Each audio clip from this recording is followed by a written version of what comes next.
Ladies and gentlemen, I'm Sherman D. Manning, joining you live from Los Angeles, California. I want to thank each of you who has emailed me at shermandmanning@gmail.com to tell us thank you for putting out the videos. I thank you for listening to my podcast every day, which can be located on Spreaker.com. And I thank all of you who have gone out and got your copy of my newest book, The Truth About O.J. Simpson, Race, Class, Money, and Justice.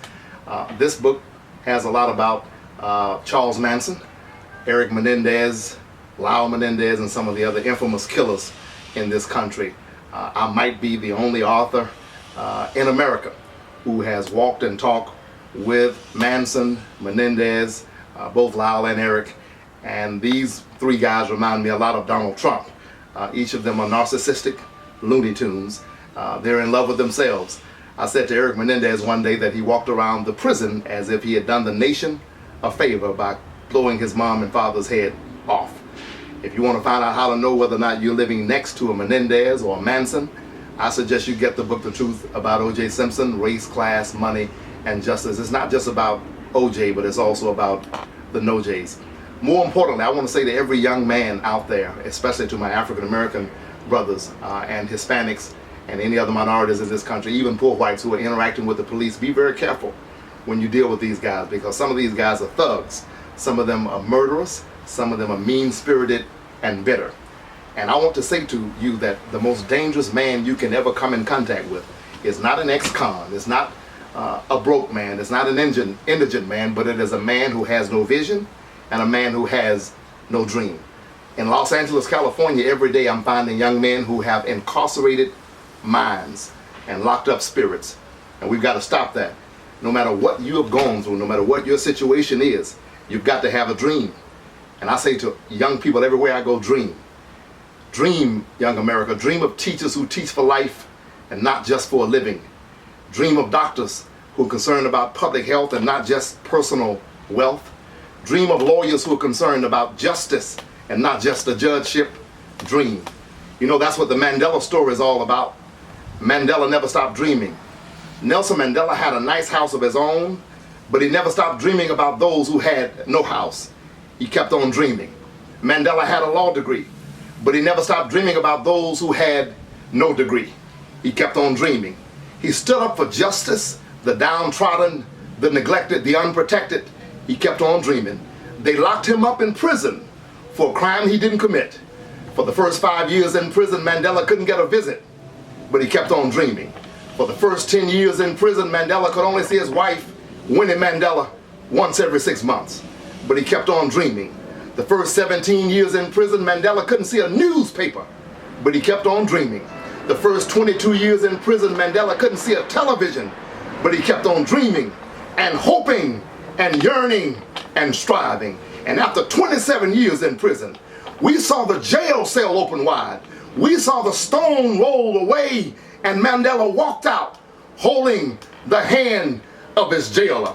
And now, because Mandela, he kept on dreaming and hoping and yearning and striving. Now, the man who was once called Mr. Prisoner is now called Mr. President. Don't you stop dreaming.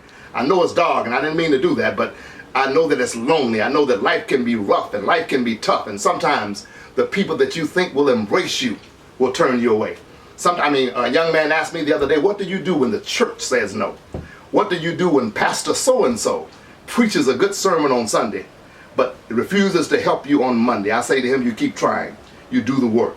You don't let anybody stop you. If God gave you a vision, if God gave you a dream for your life, you use every waking moment to make it happen. Life is tough. Trust me. It will beat you down sometimes, especially if you start losing family members. You lose your mother, you lose your father, you lose your sisters and brothers. But if you continue to believe in God and believe in your dream, God can make a way out of no way. I want to say to my good friend Jerry Silva over at Fair Chance Project, keep doing what you're doing. I love you so much. To Patrice Cullors over at Black Lives Matter, keep doing what you're doing. I love you. Pastor Terry Wilson, Pastor Kenneth Pritchford, Dr. E.B. Hill, Pastor Fred Howard, Pastor Xavier Thompson, who I met this morning at the Baptist Ministers Conference. Great man of God, great preachers out there. And I hope that we can work together. I hope that they would pray for me, that God will let me exercise my gift to teach, to preach, to speak, all over this city and across this nation. Because Lord knows I got a story to tell. Nobody knows the trouble I see. Nobody knows, the old folk used to say, but Jesus and me. But I want you to know this story because it might encourage somebody else. Sometimes guys go through what I went through and they don't make it out. They don't make it out alive. They don't make it out with any sanity. They don't make it. And so if you make it, I think it was Jesus who told Peter, strengthen the brothers. Once you've made it, turn around and strengthen the brothers. So my job is to strengthen the brothers, black, white, dark, and light. We can make a difference in this country. I love America. It's the greatest country on earth. And it's going to get greater and greater and greater, especially if you go to the polls in November and vote for Hillary Clinton.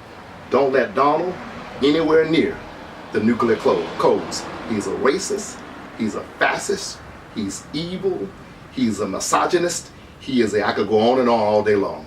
Listen, thank you for tuning in. God bless you. Tell your friends to look at these videos. Tell them to catch my podcast on Spreaker.com every day. Tell them to go to the stores and get a copy of The Truth About O.J. Simpson, Race, Class, Money, and Justice, and the other 21 books that I have written in addition to that one. They are available in local bookstores. They are available on Amazon.com. Pray for me. I believe in God, and I know the prayer changes things. God can order my steps, and He'll order yours. Thank you for tuning in. Peace.